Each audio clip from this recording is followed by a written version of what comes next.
um, and um, and has taught all over the world. I know him from Brooklyn, but has been all over the world. We're Mhm. not going to talk a whole lot, Bishop. It's on you to man up. Thank you, Wes. I appreciate the opportunity. It's good to see so many men who are on. And that term "man up" is almost a term to say, mature up, grow up, take responsibility and accountability, which are two words that are so important to where we are in terms of manhood. I think, though, what more important than anything is the Black man. And there's a website I want to introduce right away. And that website is ManUP Teach. I think it's ManUP Teach. It's a teacher fellowship. And the reason why I'm bringing this up, because it's very important, manupteach.org. And the reason I'm bringing that particular website up, because there's a shortage of Black male teachers. And this is a Christian website that you can even earn your 4-year degree by teaching in the ManUP program. It's a teacher's website, and there's really a shortage of Black male teachers teaching Christianity in general. Let me start by giving a little statistics. I'll probably open up with some question and answers that's involved, but I think that we have a unique responsibility as Black men to have a responsibility and know where we are in terms of what we're doing and how we place ourselves in this particular idea. In America, we probably got about 47,000 as a population for Black men, Black people in general. Of those 47 million, I said 47,000, but 47 million, predominantly Black men are the most religious cultural group of any other group in existence. It is Black men. Black men are really a part of those cultural groups and where we are. So I think that we have to look at where we are in terms of our religious belief. I talk about three things when it refers to men in general. We talk about them being protectors, providers, and pleasure givers. That means you are the first line of defense for your family, your home. It is important that I think, because we have been inundated with so much information, whether misinformation or truth information, we have to really navigate our way through this whole struggle of what the Black man is all about. It's unfortunately that we've got Black Christianity, we've got white Christianity, we've got all these different ethnic groups that refer to themselves in terms of Christianity instead of having just one envelope full of Christianity. But because we've been played upon with so many different ideas in terms of our faith, our calling, even our structure as people, we sometimes find ourselves inundated with so much going on that has the Black man coming up and down the way he sees himself economically, emotionally, spiritually. So all of those things are so important as to identify who and what we are as Black leaders within our home. As a man itself, the male responsibility of the man. And when we talk about head, we don't talk about dominance. We really talk about headship in terms of our responsibility role. Two words need to be, and when I teach young men, I always teach them these two important things: accountability and responsibility. Those are two things that are so important to where we are. That's why I said that manupteach.org is a great site for some of you who are older who want to do something to feedback in your community. That's a good website to come involved in, because they need male teachers. Our young men need to be taught. They don't need some examples that they have, they need to be taught. So we need our young men to be good teachers, to walk in faith with us as we develop the things that's going to be developed. And I think that as we move toward finding some sort of synergy where we are in terms of not, one of the posts is the angry Black man, we need to understand that with all of the misinformation that may be going on, especially involved with the church and everything else that we deal with, there are a lot of other things that we can look at in terms of where we are. We have really been survivors, and we've survived a lot.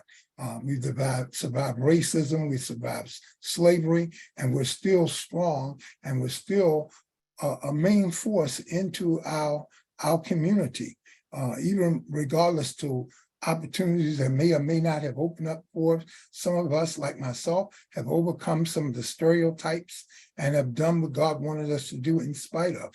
And to know that Black men have a strong religious faith is something that's powerful to me, considering all the oppression that Black men has. But of all the ethnic groups, Black men are more religious than any other ethnic group around, and that's tremendous. The only people that really succeeds the Black man is the Black woman. Black women are more religious than Black men. But as far as other males, that other males are not nowhere as religious as Black men. Now, saying that, that means we've been attacked and what we believe in terms of Christianity. That's why I want to mention this in terms of Christians. We've been attacked by Islam for many years. Now we're attacked by Black Hebrew Israelites, and it tries to take and demean us away from the Christian faith. So we've got to know, part of my ministry is being an apologetic, which means that's defending the faith. So we've got to know how to defend the faith, how to fend off all of these myths and crazy talk about what Christianity is or isn't, white man's religion and things like that. We have to know how to answer to that call, or we wind up losing men and losing our Black men because of misinformation that constantly goes on and misinforming us about who we are. And then we're moving away from the faith. With all of that, that it seems like Black men are departing away from the faith. They're not departing away from God. And that's a good thing. So as we begin to understand where we are in terms of our responsibility and our accountability, we get to understand a self-worth of ourselves, that God has made us in the family protectors of our home. He's made us providers for our home. Those two things stick in terms of where we are with Black men. And we learn how to control ourselves. So main things we have to control is our anger and our sexuality. And both of those are two things that are very, very needful. Sometimes the anger is a part of a symbol of what we think manhood is about. And the fact that we keep spreading our seed is another symbol of what we think that we're a man because we can spill our seed, you know? We have to learn self-control. We have to learn some things that put us into a whole different level of what we think manhood is. Now, I'm coming from a biblical perspective. I'm sure as these sessions go on, we're going to talk about things from a medical perspective, from psychological perspectives, from all other kind of perspectives that we could talk about to bring a wholeness and a completeness to this. But my assignment tonight is to talk about the biblical concept of men and where we are in terms of how God sees us as a man. By the way, when God sees us as manhood, he doesn't see us racially as men. He sees us as men. It doesn't matter what your racial makeup is as far as God is concerned. He sees you as a man that can be an instrument to be used by the power of God. That is scriptural understanding of manhood. So it's not a case of whether or not you're this racial indication or that racial indication. Back in the 1800s, there was a Bible called the Slave Bible in our country that really tried to show Black men that it was okay to be slaves and they shouldn't even hunt for liberation. And they put out this Slave Bible. You can look it up. We have been perverted in our faith, yet we have survived the perversions. We've survived all of the indication that try to get us to disown who Jesus Christ really is. It's not about his race. It's about who he is as Lord and Savior right now. Paul says we once knew a man after the flesh. So who he was in the flesh is really not the argument. It is not the question of whether Jesus was a Jew, he was a Black man, he was a Chinese man. That's not the question, because what he did in the flesh isn't what saves us. is what we're getting up to Easter now, his death, his burial, his resurrection. So Jesus as Lord is more important than Jesus as the man. So whoever he was is not important, it's who he became that becomes the issue for our salvation. Who he has become is our Lord and Savior. So while we try to discredit, disown, tear apart all the fabrics of Christianity by racial disparity, by social inequity, by all the things that really take us off channel, we're asking the wrong questions. That's why we get the wrong answers. So what we need to understand is, what's my relationship with Jesus Christ? How does he see me? How do I see him? Wes, I'll just kind of pause there if we want to have questions and open up. Thank God. I see Bishop Ellis. Thank God. Yes, does anyone have any questions so far? Feel free to speak. No? Everybody's quiet? Okay, Bishop. Go ahead, Bishop. Well, I have one, but I'll hold it for later on. Oh, you can ask it now if you want.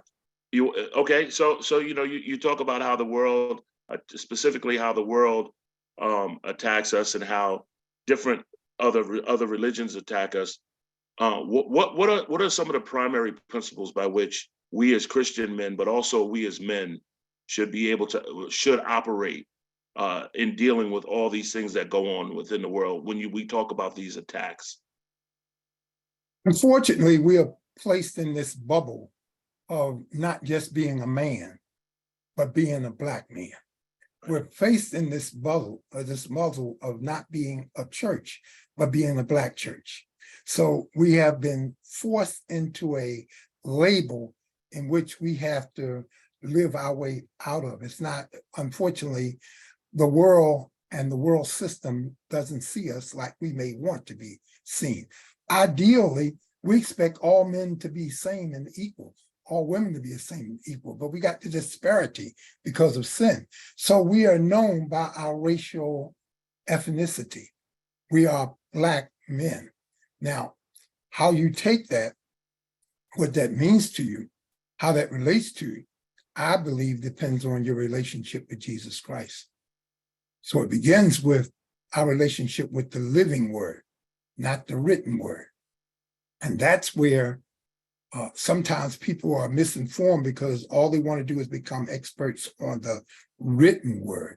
And we debate philosophy, issues, sociology based on information that we think is intellectual.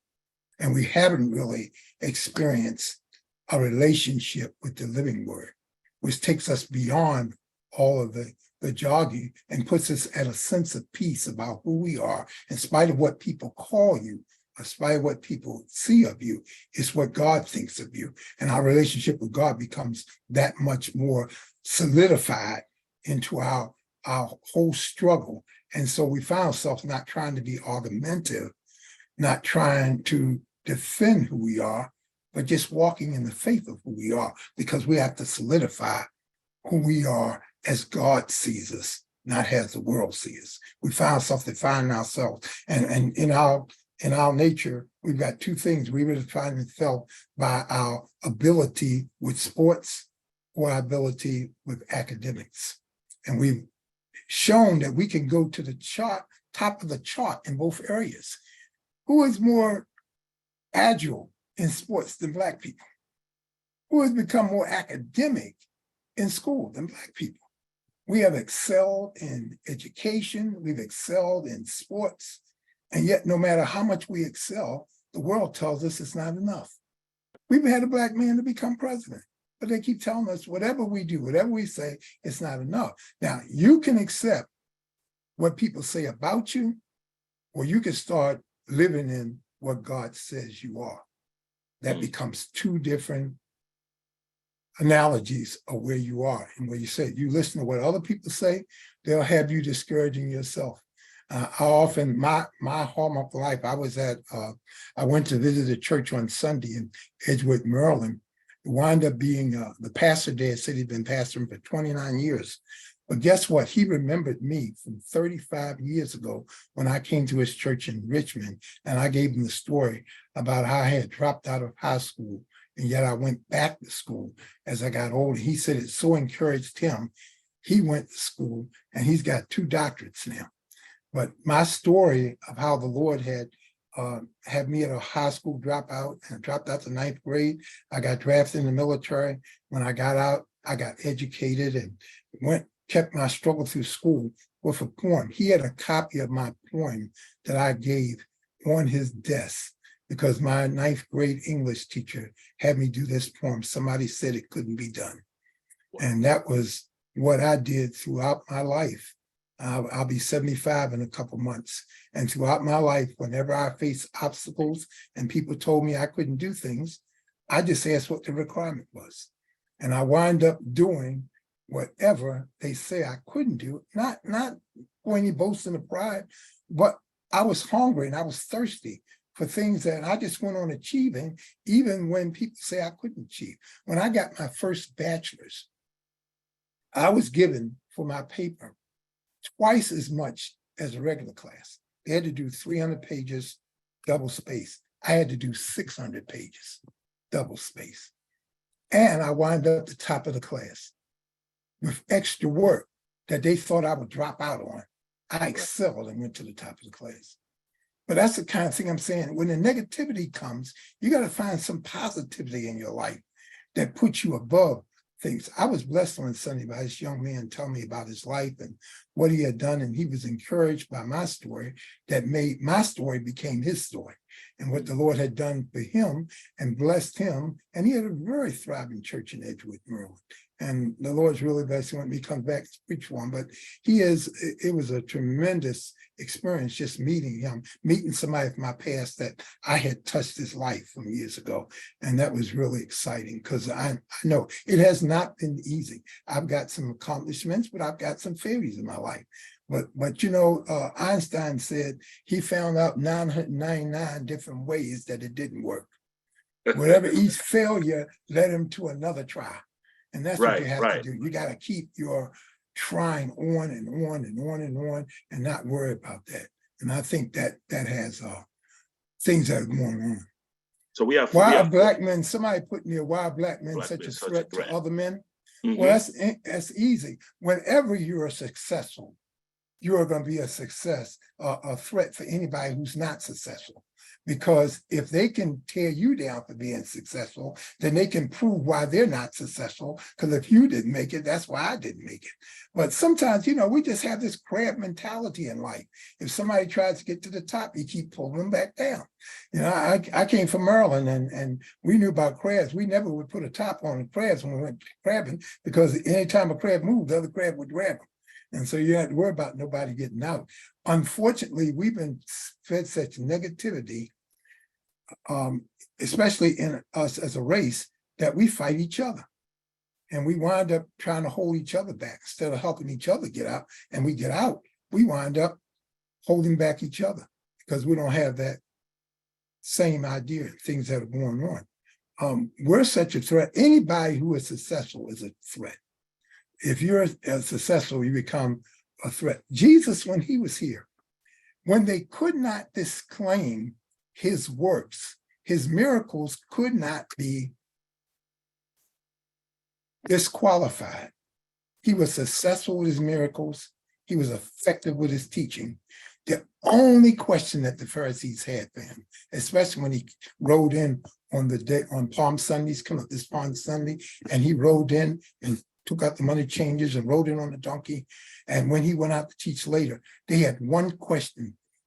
And this is a question I want to share with every man that just becomes the question of your life. It's not whether or not you can do it. It's not whether or not you can achieve it. The ultimate question for Jesus by the Pharisees was, by what authority do you do these things? In other words, who have authorized you? And that's where we come up short. When we don't know our authorization, we sometimes fail because we feel like we're not accredited. We're not accredited with our work, our career. We're not accredited with our jobs, we're not credited with our families. Maybe you failed one time. Doesn't mean you can't gonna have a successful one because one did fail. Yeah, sometimes it's all about the authenticity of who you are. So Jesus was challenged, even though he had works. They saw he healed the sick, raised the dead, and cast out demons. They saw the crowd celebrate him as he rolled in, but they just kept asking him, "By what authority do you do these things?" And that's ultimately, you can be the greatest player in terms of sports, Wes, in the country. But if you're not really authorized, if you're not on the right team, if you don't have the right backing, you ain't going nowhere. Nowhere. And so it becomes that. So we in the church have to understand, as long as Jesus is behind us, as long as he has strengthened us, greater is he, Paul said, he that is in us than he that is in the world. I think when we understand this whole thing, we can do all things through Christ who strengthens us. It's not about what I'm doing. So people will try to discredit you because you haven't. Part of my discreditation in the academic field is to find out I know you've been to school, but what those schools you went to accredited? Were they accredited? Were they accredited? Accredited schools or non-accredited schools? What were this or was it that? Was this doctorate in this field? I wound up with multiple doctorates, not because I was on an ego trip, because whenever somebody told me I couldn't accomplish what I needed to accomplish, I got what they told me I needed to get it. Right. Got it. I was in Amman, Jordan, and they told me I couldn't go on archaeological digs because I had the raw type of degree. Well, 8 months later, I came back with the right degree and went into some digs and did some things that are involved. And what happened, I was either told for years, it was either not the right school or not the right degree. So I went back, instead of complaining, instead of worrying about I was being treated as racially. And part of my subtle racism with a lot of the ministries that I became involved in, up until 21 years ago, 80% of my ministry was non-Black. But being non-Black, I was always told, I always wondered why it wasn't a lot of the people in the circles I was in like me. I was always told I was special. And what did that mean? That was their way of justifying I was the token. And so I was in some circles because I was used as a token so that they could say they involved Blacks in the program, but they wasn't going to let any others in. Now, I remember going to a service once, this is almost 25 years ago. I'm sorry, Wes, I'm going too long. Your time is about it. We our time is up. Bishop Golphin, I thank you so much. It is an honor and a privilege to share, to have you share with us. It's an honor and privilege to have you be the first one. We love you. We love you. We appreciate Amen. you. And we just pray that tonight that you men, that you heard something, and even those ladies out there, that you heard something that will help you, that will brighten your day, enhance your life. We just want to have impact. I'm gonna keep using that word, impact. We want to have impact. We as men, we have to step up. We have to man up and do what God has ordained us to do. I'm not even get into that. Thank you so much. We'll see you next month. Next month, we will have a young man, Gilbert Abraham, who has an awesome story in African to America, trainer, now G League coach, but also loves God. So with that being said, we're going to go out. I want everybody to man up. Make sure y'all live strong and boldly in God, and I'll see you next month. Thank you so much.